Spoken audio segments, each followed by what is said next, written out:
हमारा टॉपिक है equilibrium of forces.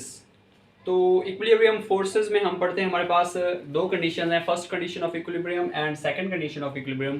तो हमारे पास जो फर्स्ट कंडीशन ऑफ इक्विलिब्रियम है, ये हमने according to Newton's law the sum of all vector forces equal to zero के, जिसको हम मैथमेटिकली रिप्रेजेंट कर सकते हैं summation F is equal to zero, कि जितनी भी फोर्सेस किसी भी बॉडी के ऊपर एक्ट कर रही होंगी तो वो सारी की सारी ज़ीरो होंगी अगर उसके फॉर एग्जांपल कंपोनेंट्स हैं एफ एक्स और एफ वाई, वो भी ज़ीरो होंगे। मोस्टली अगर कंपोनेंट्स जो राइट वर्ड कंपोनेंट्स होते हैं वो पॉजिटिव होते हैं और लेफ्ट वर्ड कंपोनेंट जो है वो नेगेटिव होते हैं। तो अगर हम इसको सम कर लें तो ये इक्वल टू ज़ीरो होंगे। और बिल्कुल इसी तरह अपवर्ड जो कंपोनेंट होता है फोर्स का, फॉर यहाँ पे एक्स ही हम लेते हैं जो है हॉरिजेंटल में, पॉजिटिव एक्स और नेगेटिव एक्स, और अपवर्ड कंपोनेंट मोस्टली हम लेते हैं वाई, वो होता है पॉजिटिव, और जो डाउनवर्ड कंपोनेंट होता है वर्टिकल में डाउनवर्ड, तो वो होता है नेगेटिव। तो इसी तरह अगर हम इनका सम कर लें तो ये भी जो है वो इक्वल टू ज़ीरो हो जाएगा। तो ये है हमारी first condition of equilibrium.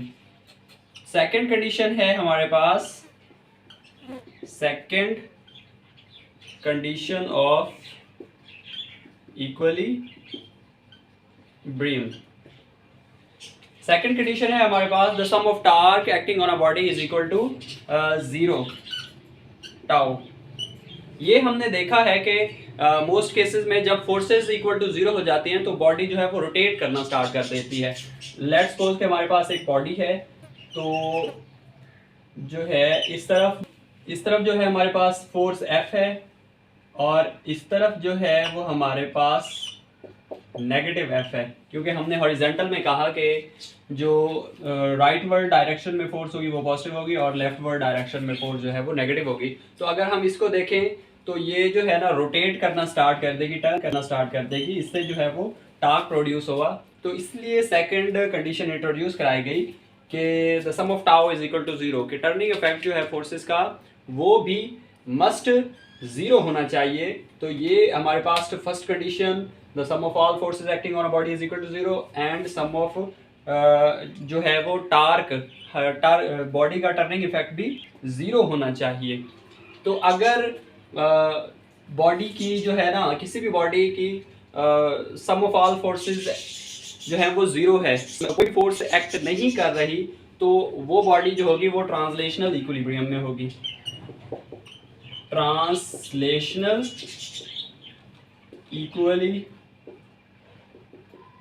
Equilibrium.